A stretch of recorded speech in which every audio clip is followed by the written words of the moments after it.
Hey BookTube, this is Greg from Coffee/Books. I hope everyone is having a good summer so far. It is insanely hot here today. I think it's going to be in the upper 90s, and it looks like it's going to be that way for the rest of the week. So what better thing to do than stay in the air conditioning and read a lot of books. So this is just going to be a quick video to talk about two books that I've recently read that I wanted to share. I haven't updated in a while, and as you can maybe notice, I've moved, so that was fun, and moving is always stressful. I'm still in the general area that I lived before, but I decided to move somewhere else, so there we go. So the first book I read, I just was walking through the library and I just wanted to pick something. It's called Spring Garden by Tomoka Shibasaki. It is a Japanese book, as you can probably tell by the name, translated into English. And it's not long. You could probably read it in 2 days if anyone wants just like a good read that's kind of like from like a Japanese perspective or like Japanese literature. So the story is about Taro, who's I want to say a 30-something or maybe low 40s divorced man who is just working his job, and he lives in kind of this like residential apartment area that's a lot of people moved out and eventually they're trying to sell off. And there's this young girl around his age named Nishi who moves in across the way.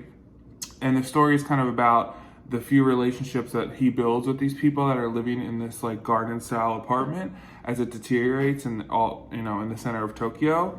And then what it is this man and woman both find out that they have this interest in the house that can be seen on the other side of the garden. It has a really interesting history. It was filmed and photographed in, I want to say, like the 1970s.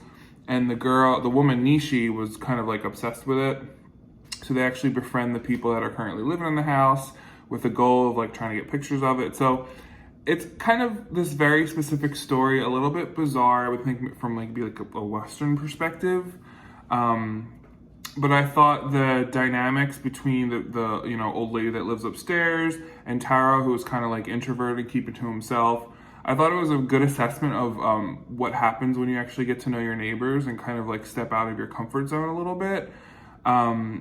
And I really enjoyed reading it. I would like to read something else by this author if I could. I just felt like the description and the narrative was very clear. I've read a couple other Japanese books lately. I don't know why I'm in a Japanese kick. The one is that one everyone's been reading, Before the Coffee Gets Cold, which I'm sure I have somewhere here. And I couldn't get through the whole thing. I probably read about 60% of it, and I had to stop. I like those kind of stories, but there was something about the way it was written that it just wasn't working for me. But this one I definitely liked, so I would recommend this one. The next one I got from the library is nonfiction. It's Babble by Gaston Doren.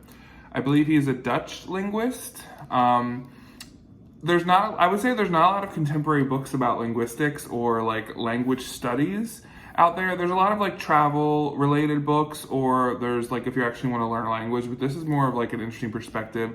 He takes 20 of the world's languages and breaks them up into individual chapters and kind of writes about something related to that language with his experience or his interest. So one was like when he tried to learn Vietnamese, so there's a whole chapter about that. Then the other ones kind of go into how certain languages are related, or kind of like how Urdu broke off from Hindi and script-wise and the history. So each chapter is different.